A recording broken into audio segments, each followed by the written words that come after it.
Hello, David. First of all, I must say it is an honor to have you here.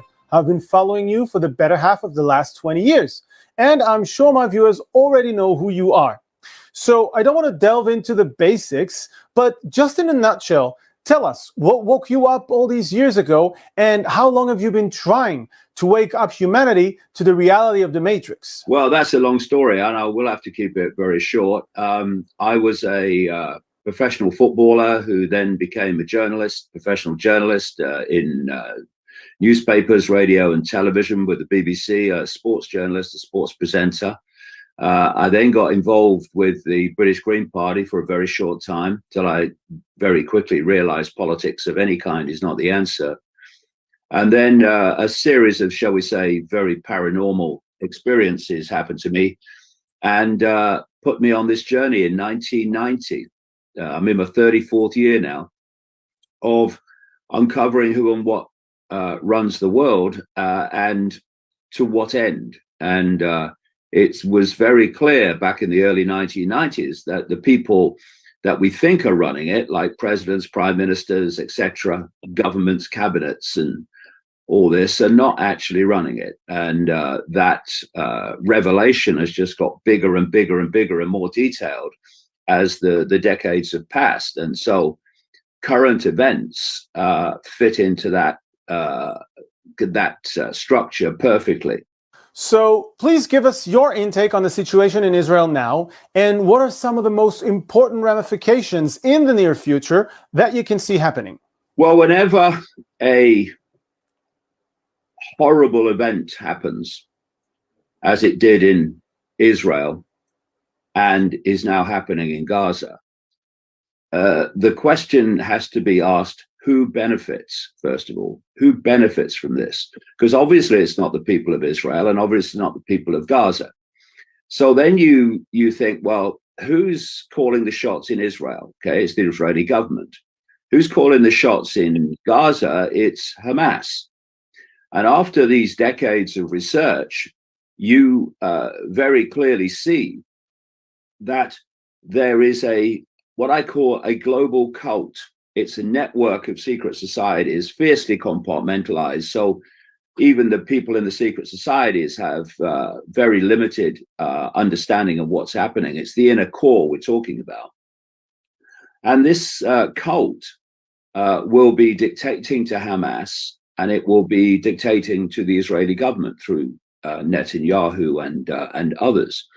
And therefore, you've got the same hand behind Hamas and the same hand behind the Israeli government. And they're playing the populations off against each other. It's not Netanyahu who's suffering from bombing and Hamas attacks. And it's not the real people behind Hamas who are sitting in Gaza.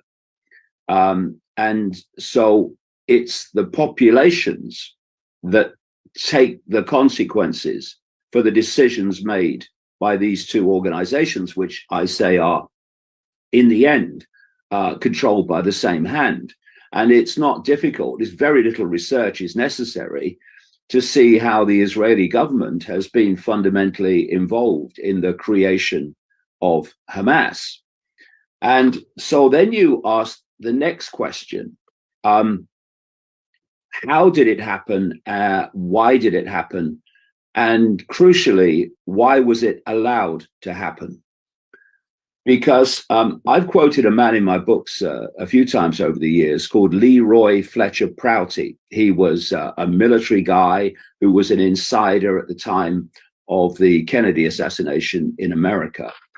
And he said that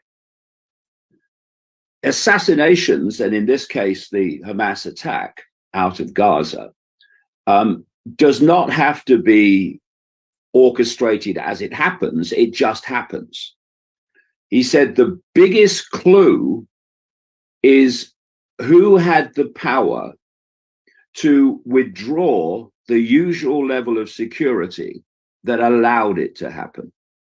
And, you know, I've researched over the years in great detail, including books about that thick, you know, some of the military and intelligence capabilities of Israel.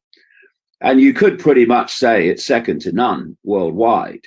If you look at Mossad and Shin Bet and their surveillance and intelligence networks, you look at the Israeli Defense Forces and how well trained and armed and organized they are. And yet, all these people out of Gaza under the banner of Hamas somehow broke through the fence in multiple places. I hear about 15 places. And then I hear former border guards in the Israeli Defense Forces. I heard one this morning, another one, who come out and say, this is impossible. We knew when a cockroach was touching the fence, never mind a tractor. It's impossible that this would have been allowed to happen unless it was allowed to happen. And I think, you know, from what I understand from people in Israel who are asking these questions, is they're not very popular with the mainstream media there, and they're not very popular, obviously, with the government agencies, because they are asking questions about the very core point in all this, from which everything else comes, which is how does this phenomenally trained, armed, and organized army and intelligence network allow this these attacks to happen, extraordinary brutality, and secondly, so we're told this has been organized for about a year. Well, the idea, as people who've worked in Israeli intelligence are saying, that Mossad, Shin Bet, the Israeli Defense Forces would not have had any idea that something was afoot if it was organized over a year, is absolutely ridiculous. It's simply not possible. And then, from what I understand, there were movements of troops from the border to other areas at the time this happened. And when I hear the Israeli government say this is our 9/11, well, there are true implications in that, in this sense. I have researched 9/11 to the nth degree. Again, big detailed books like The Trigger. And what happened on 9/11 is that virtually, if not all, the normal protection and reaction systems of the American military and the American intelligence community were not there. They just didn't happen. And, you know, when you hear stories from Israelis that were caught up in that brutality, and they're saying, look, no one came. Where were the soldiers? No one came for hours. That is a mirror of what happened on 9/11 in the United States, because the usual response and reaction system simply was stood down. And of course, for a simple reason, if it wasn't stood down on 9/11, if there wasn't a stand down order of some kind when the Hamas terrorists struck, they would not have been able to do what they did.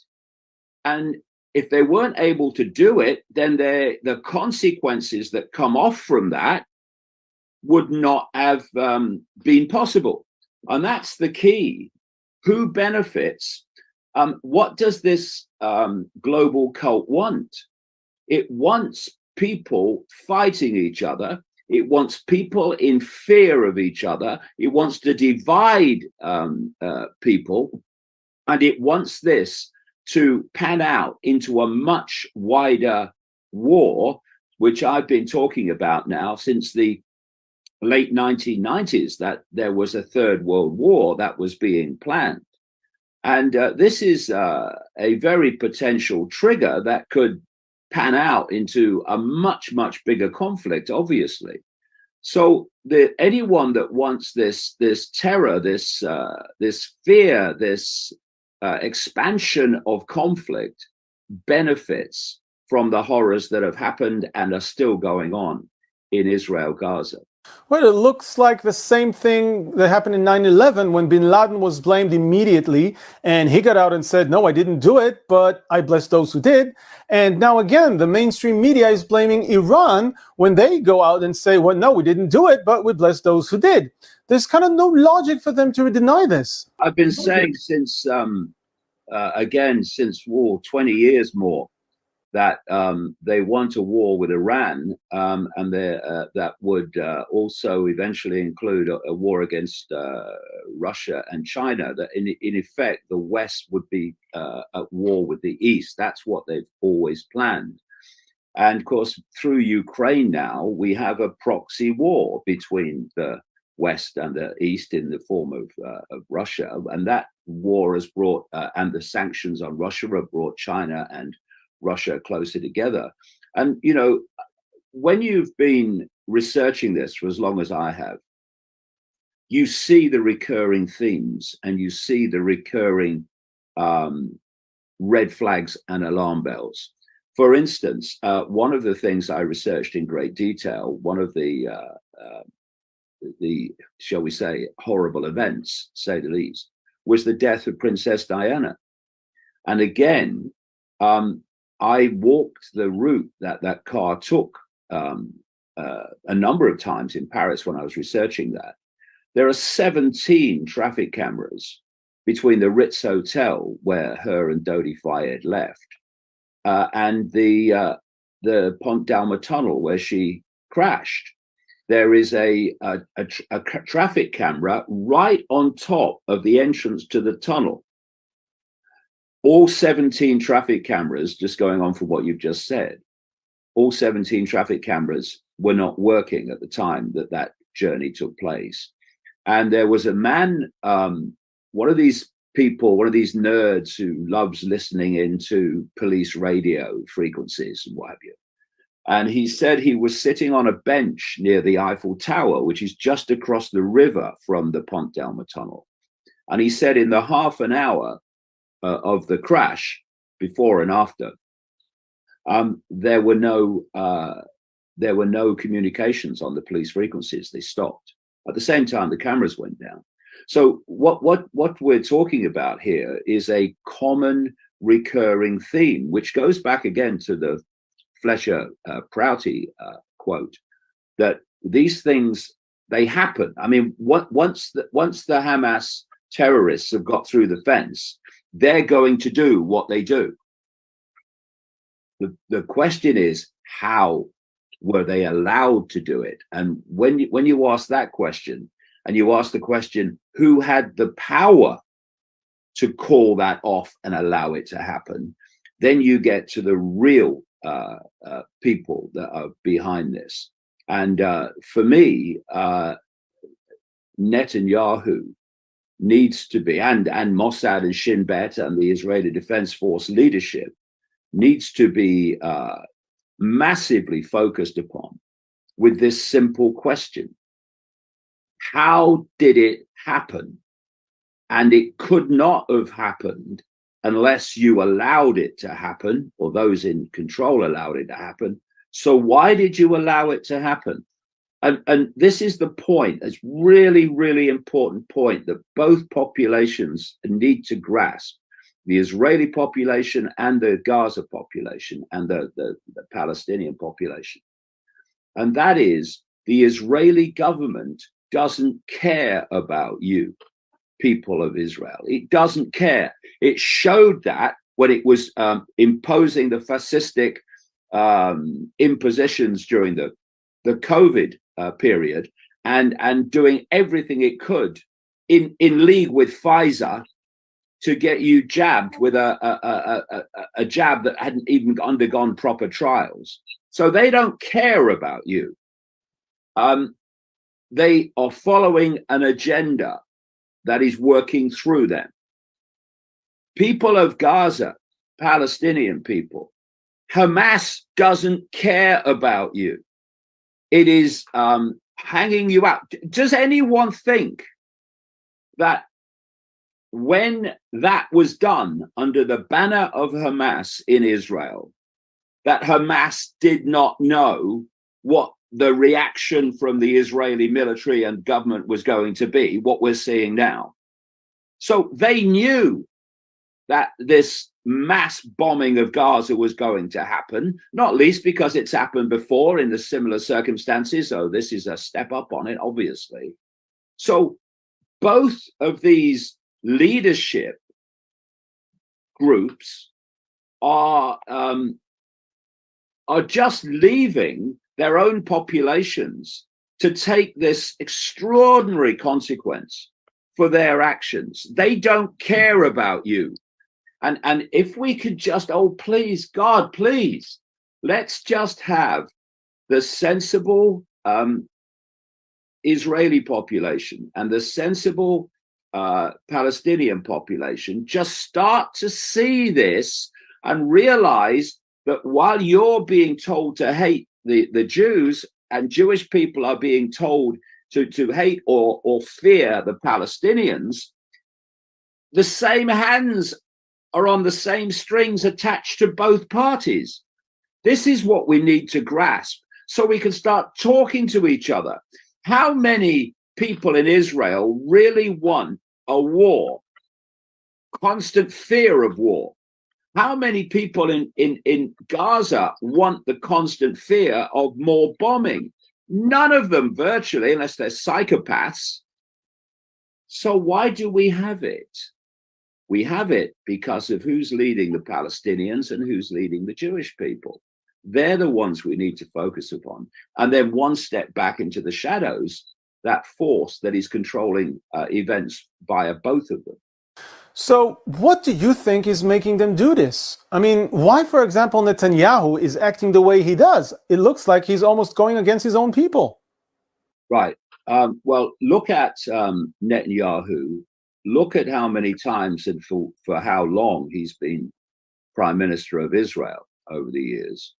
And if he wasn't acceptable to this global cult, he wouldn't have enjoyed that period of leadership. He wouldn't. He's a puppet. I think he's a psychopath, just like the Hamas leadership of psychopaths. But he's a puppet, and the Hamas leadership will be puppets as well.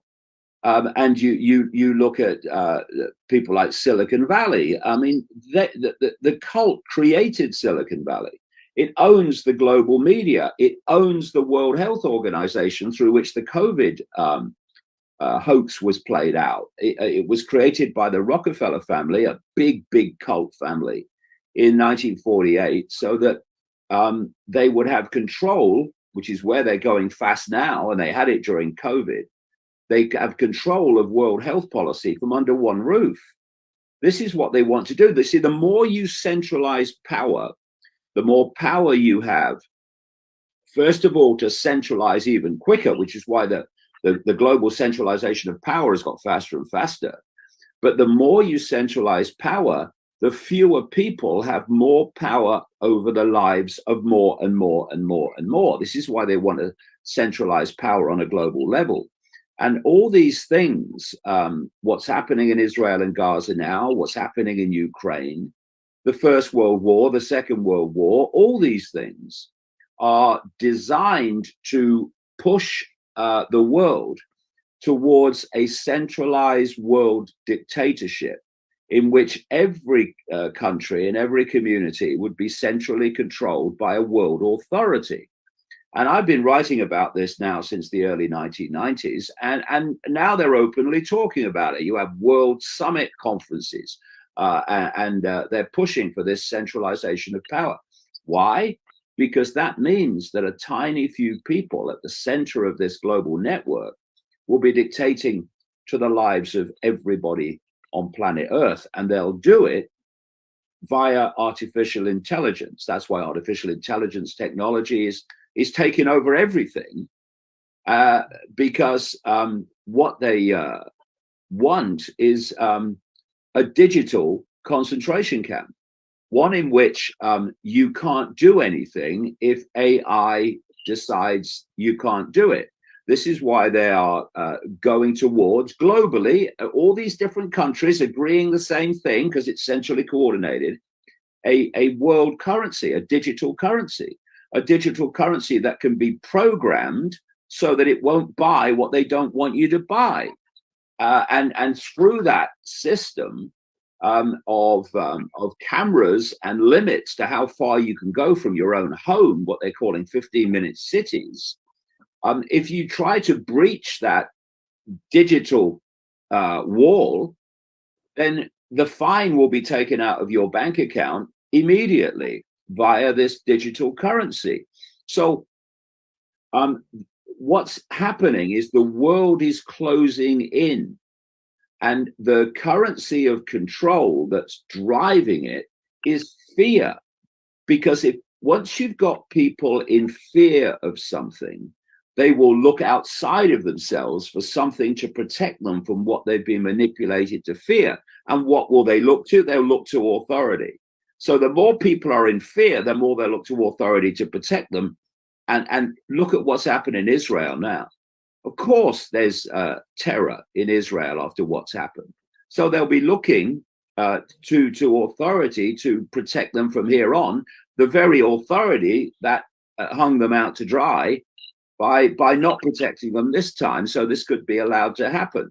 The people of Gaza will massively be looking at their authority, their Hamas or whatever, to protect them and to stand up for them. That's why both populations need to realize that the government of Israel and Hamas are actually assets of the same force, which is using conflict and fear and division to drive us towards this global centralized dystopia.